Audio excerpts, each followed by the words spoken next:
Ils s'apprêtaient à braquer une banque dans la commune du Plateau. Mais les forces de sécurité plus promptes les ont arrêtés dans leur élan. Les braqueurs ont été tout simplement cueillis à froid par des éléments de la police qui les suivaient depuis plusieurs jours.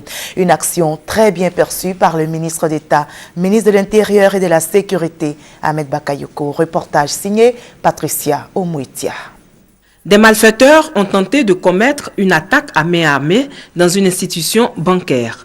Mais c'est sans compter avec la vigilance des agents de la police criminelle déjà en alerte. Depuis un certain moment, nous avons le renseignement selon lequel il y a des bandits qui devaient commettre une attaque sur une banque. Donc ils ont mis tous leurs dispositifs en place. Nous étions là très tôt le matin, on a pris toutes les dispositions. Donc nous les avons vus venir, on les a laissés faire. C'est au sorti, quand ils sont sortis de la banque, et au niveau du stade Houphouët-Boigny, nous les avons interpellés et donc il y a eu les échanges de tirs et voilà les 3 bandits qui ont été abattus.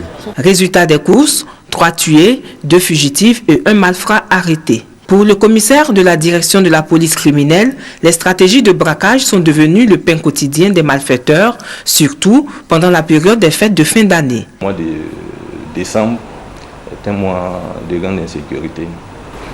Les statistiques l'attestent. On sait que la première quinzaine du mois de décembre est un mois de grande insécurité puisque les malfrats font également leurs provisions pour fêter. Puisque dans la seconde quinzaine, on sait généralement que la police est sur le terrain, l'armée n'ont plus l'opportunité de commettre des actes répréhensibles. Et nous avons été donc instruits par la haute hiérarchie, le ministre d'État, ministre de l'Intérieur, le DGPN, pour mettre en place des patrouilles sécurisées. Le directeur de la police criminelle rassure. Nous, en tant que police criminelle, la mission de lutter contre le grand banditisme, nous constituons en quelque sorte les derniers remparts que nous mettrons tout en œuvre, vaille que vaille, à ramener la sécurité, l'insécurité à des proportions raisonnable.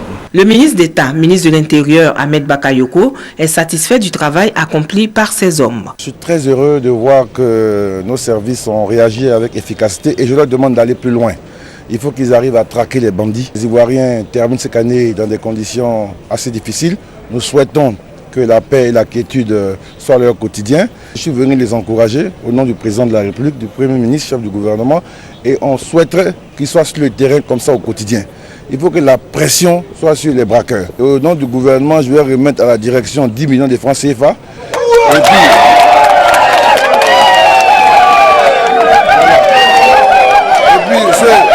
ceux qui ont agi, ceux qui étaient sur le terrain, les opérations auront 2 millions à part.